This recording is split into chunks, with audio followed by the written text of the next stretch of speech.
What's going on, everybody? It's a non-spoiler review for Kingdom of the Planet of the Apes, starring Freya Allen, Owen Teague, Kevin Durand, William H. Macy, Peter Macon, and the list goes on and on. Directed here by Wes Ball. So thanks for joining me here on the channel. I appreciate it. If it's your first time here, subscribe. What are you talking about? I haven't even watched the review yet. You could stink. Yeah, but it's free, and you can unsubscribe if you don't like the review. So do that. Let's do that test. That'll go well for me. Anyway, so I want to do this non-spoiler.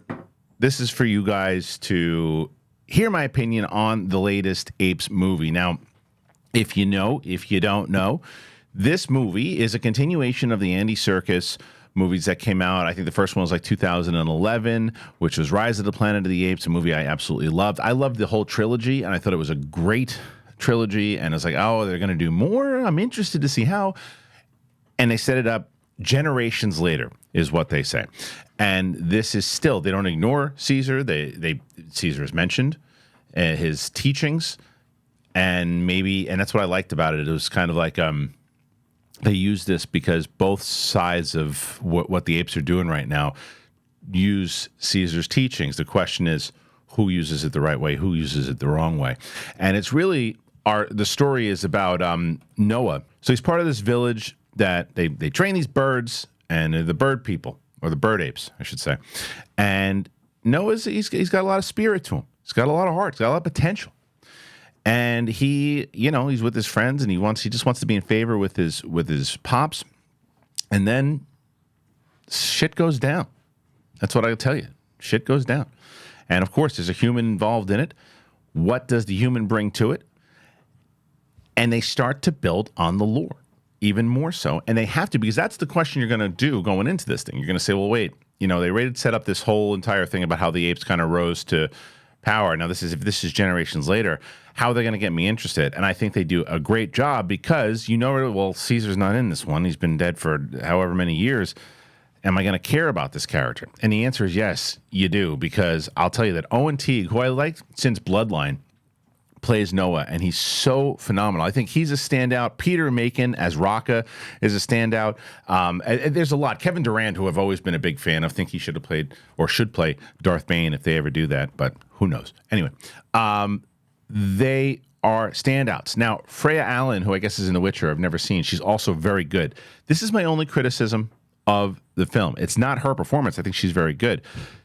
She looks so modern.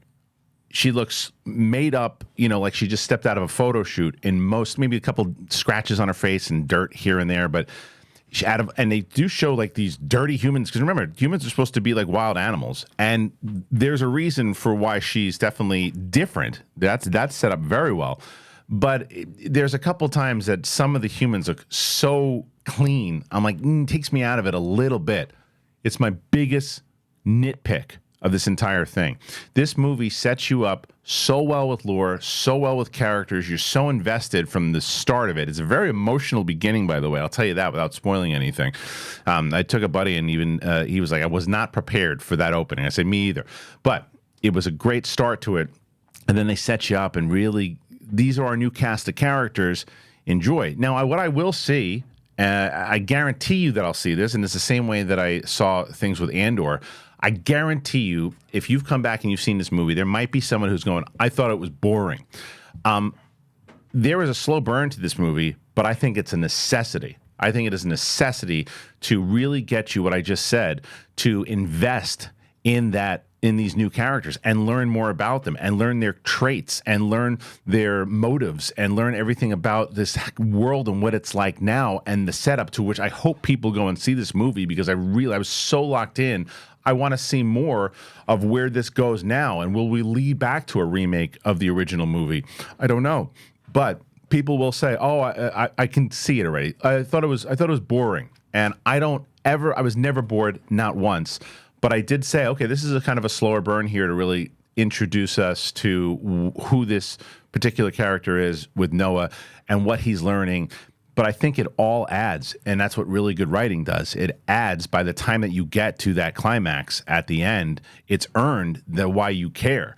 It's like the formulaic blockbusters to me, I'm bored with them. Of this, like, okay, let's throw a couple jokes in here, this, there, and then we'll just do big action piece, and then we'll do another huge action piece at the end that's almost like just cotton candy.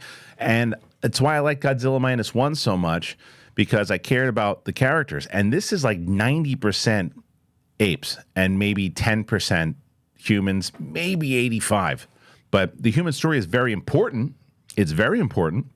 And, you know, as I said, Freya Allen is a major part of it. And I also want to be clear, she does a very good job with the performance. It's not her. I just think that the makeup, it just took me out of it a couple of times. I'm like, she looks like she is in 2024 at a shoot to promote this movie.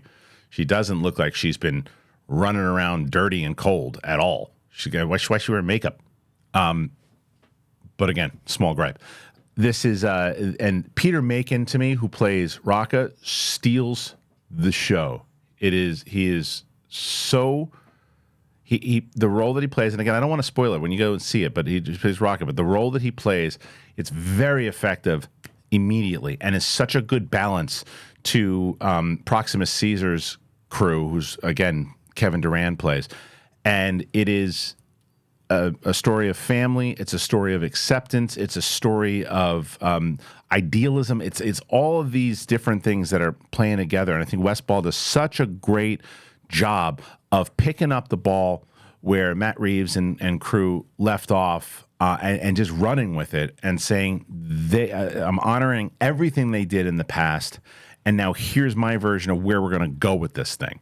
And that, to me, is where they succeed tremendously, because there are people, major franchises have tried even from one director to the next and just said, well, we don't like what they're doing, so we're going to make our own version of it, and we're going to kind of disregard what came before us, and don't worry about it. That's not what this movie does. This movie does the exact opposite. It's like everything that came before us, and now you have to like Noah. If you don't like Noah, you're not going to be invested in this movie. I was invested in Noah from the second he hits, and the way that they set up him and his two friends. It's very well done, and what he's going through, and it's earned. Everything that he does is earned, and he's going to be the ape that we're going to be invested in if you go and see this movie. So I'm going to give this a pretty big score. I'm going to go 4.3 out of 5. I loved it. I really did. I loved it. I thought it was a great chapter. And really made me, and I was bummed. I was like, yeah, we're probably not going to see another one of these for like another 3 or 4 years, which they'll put the effort into. Oh yeah, CGI, fantastic. The apes look just as good as ever. Do you ever feel when you're watching it, oh, that's CGI? I didn't. The cinematography is beautiful. The world, the way they set the world up. Look for certain things in the world itself and say, oh, that's that particular location. I missed it. I had to have my buddy tell me afterwards, like, no, they went from that part of the world to that part of the world. And if you pay attention to the landscape, you'll see it. And I didn't even pick that up. So, yeah, I want to see this movie again. I really dug it. I really liked it. But I will say this, I'm a big fan of those 3 movies. So I think this is my prediction. If you like those 3 movies, I think you're going to love this one. If you didn't, you're like, I've always kind of thought they were just okay, but maybe this one will be the one that I like. I don't know if you will, because I think that it's like I said, it's pretty true to everything that they set up in that world and the way that they did it, and like lore and legend and everything. Everything. It's just set up really, really well. But the question is, how invested are you in that world? So that's it, man. That's my review of Kingdom of the Planet of the Apes. I saw a comment that said, one of the things I don't like about the Apes movies, it doesn't really ever seem like the titles add up to it. I don't know if I agree with that, because Rise of the Planet of the Apes in the first one is essentially, that's the start of it all. Dawn is like the start of where it starts to get really, really gnarly for the humans. And then War of the Planet of the Apes is like, it's that final battle, that Gary Oldman stuff is like, that's like the deciding victory. And this one, for sure, Kingdom, yeah, you'll see it once you get introduced to Proximus Caesar and see what he's trying to do. So that's it, man. Thanks for joining us here today on the channel. As I said, hit the subscribe button. Get us to 200,000 subscribers by the end of the year. We're trying because we do Out of the Theater reactions. It's summer movie season now. I'm going to see Furiosa really soon. I got other things that we're going to be doing here. We do long form podcasts and movie news, pop culture stuff. We do a live show on Mondays. We got a lot of different things going on here. We do reactions. So we'd love to have you part of it. And we'd love to hear the conversation, and we like to hear the thoughts. So if you just stumbled across this and you're like, all right, why not? Come join us. It's free. Why not? All right. Thanks for joining us again, and we'll see you on the flip side.